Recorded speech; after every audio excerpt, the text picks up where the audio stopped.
Sebetulnya yang membatalkan gini. Jadi ada pendapat Imam Ibnu Hajar dan Imam Romli itu, kalau Ibnu Hajar, gerakan dalam sholat itu semuanya dihitung. Gerakan dalam sholat, misalnya tadi dari atas sampai bawah itu dihitung gerakan nih.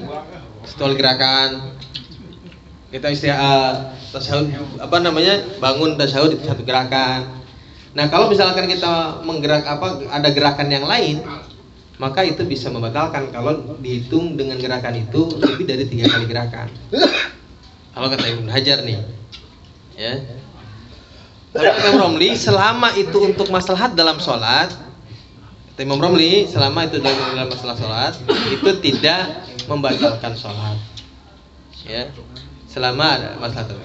Kemudian tadi dengan berkaitan dengan niat, tidak boleh. Iya itu. Ya, tidak boleh niat selain untuk rukun. Nah iya itu. Dibarengin itu sih kebetulan. Ya kalau dibarengin gini, kalau dibarengin sebetulnya nggak masalah, nggak apa-apa. Ya nggak apa-apa karena yang penting tidak diniatin. Oh gitu. Iya. Tapi kan Karena biasanya gini, kalau orang itu mungkin ya sebagian orang bergerak itu sambil untuk menutupi gerakan sebetulnya. Iya. Untuk menutupi gerakan kita geser atau gerakan supaya tidak terlihat gitu. Jadi sambil dibarengin dengan rukun. Ya nggak masalah. Selama itu untuk kemaslahatan sholat.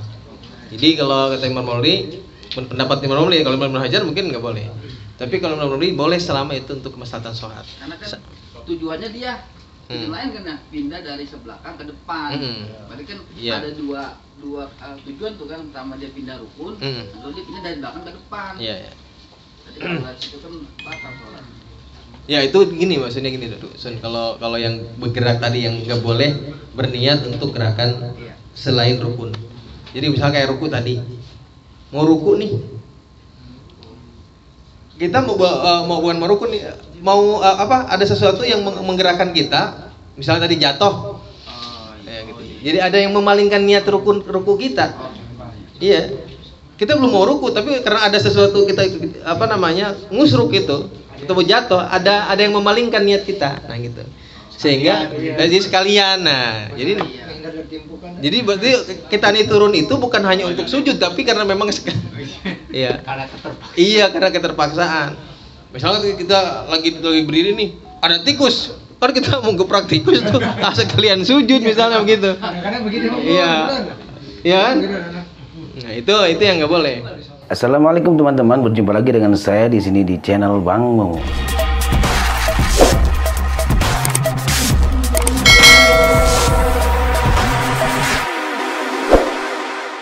Kalau misalnya kita untuk menutup ruang, untuk ruang, sebaiknya ketika ada celah kita tutup. Oh gitu ya. Jadi kita tutup ya. Nggak harus barengan. Kecuali misalnya pas begitu orangnya mundur, nah kita menutupnya pas barengan, kita gerak ya nggak masalah. Nggak apa-apa. Kalaupun nggak ditutup nggak masalah Pak. Kenapa? Kalaupun nggak ditutup? Kalau nggak ditutup juga nggak masalah sebetulnya. Cuman kalau dalam jamaah itu biasanya furja atau kosong di sop yang depan itu bisa menghilangkan fadilah jamaah. Jadi memang iya, sunnahnya itu yang paling kena kesunahan itu tuntutan untuk menutup itu pas yang di belakang. Iya. Supaya orang pas yang di belakang dia nih, supaya kalau dari samping dia kan kudu miring. Iya. Nah itu. Dia tutup lagi. Iya. Jadi banyak ya. Miring, makanya kalau yang pas di belakang kita yang maju. Kita yang maju. Bos gue di mana cuma tuh. Jadi boleh Ustaz ya, boleh barang kita sampai rukun. Boleh ya. Ketika dia keluar langsung maju boleh ya. Boleh. Boleh aja ya. Ya, tapi itu di gerakannya jangan sampai lebih 3 kali. Nah. Ya kalau misalkan kita langkah nih ya. Nih, langkah itu dihitung berapa? Ya teknik naik langkah itu gini. Langkah itu ngangkat kaki dan meletakkan itu dihitung 1. Berarti kalau kita 1 gitu ya. Jadi kita langsung bareng aja. Maksudnya 1, berhenti dulu sebentar. Iya. Jangan langsung 3 kali langkah, batal sholat kita. Ya, begini kita 1, 2 di situ tuh.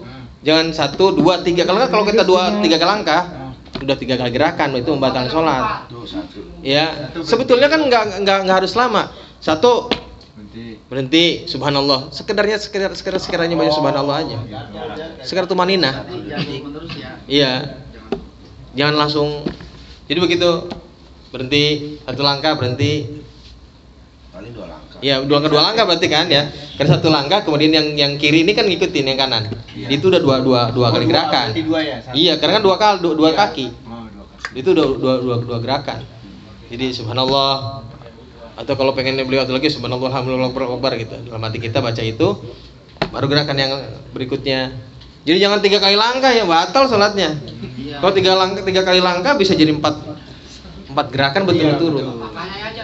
Kalau di WA ada itu salto. Itu udah batal. Tapi kan viral. Iya. Iya. Kalau lompat, Salto.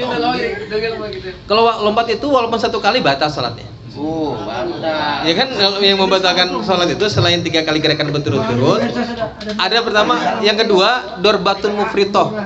Dorbatun mufritoh kayak mukul yang kenceng. Walaupun sekali batal sholatnya. 1 kali pukulan orang misalkan lagi batal itu karena kenceng.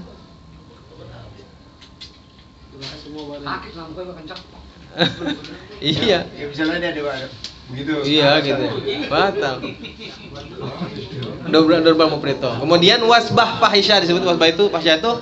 Kenapa disebut fahisha? Katanya karena 1 kali gerakan itu semua anggota badan kita gerak semua. Makanya lompat tuh walaupun sekali, walaupun nggak tinggi batal salatnya. Iya, misalnya orang nih mau nutupin jalan di depan lompat. Kayak pocong begitu. Karena dia biar 1 gerakan doang. Contohin lu. Ustaz suruh contohin tuh. Apa tuh? Nih mau sholat, contohin. Iya. Saya contohin nih. Ya. 1, 2. Iya, dulu ya. Subhanallah. Iya. 1, 2. Iya Udah begitu. kan pas. Iya begitu. Ini doang, ulang lagi ya. Iya. Jadi harus ada lagi. Iya. Kita orang awam. 1, 2. Subhanallah. Iya. 1, 2. Udah. Nah, jamaahnya di belakang coba. Oir, jamaahnya di belakang coba. Jamaahnya ada lagi di belakang. Iya, ini Sama. Isi lagi. Iya, nutup lagi. Jadi yang belakang nutup yang depannya.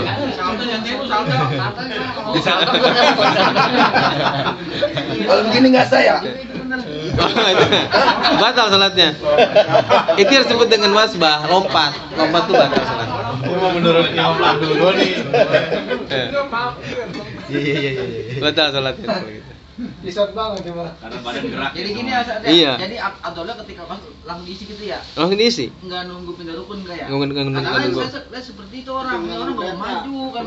Jadi nunggu pindah rukun baru dibalas. Dikit-dikit gitu ya. Sekarang seperti itu kali ya. Iya.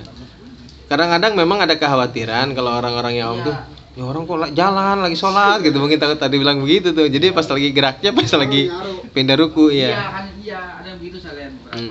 Kalau lihat lagi tuh ngajak ngobrol. Tanya, woi mau mana gitu.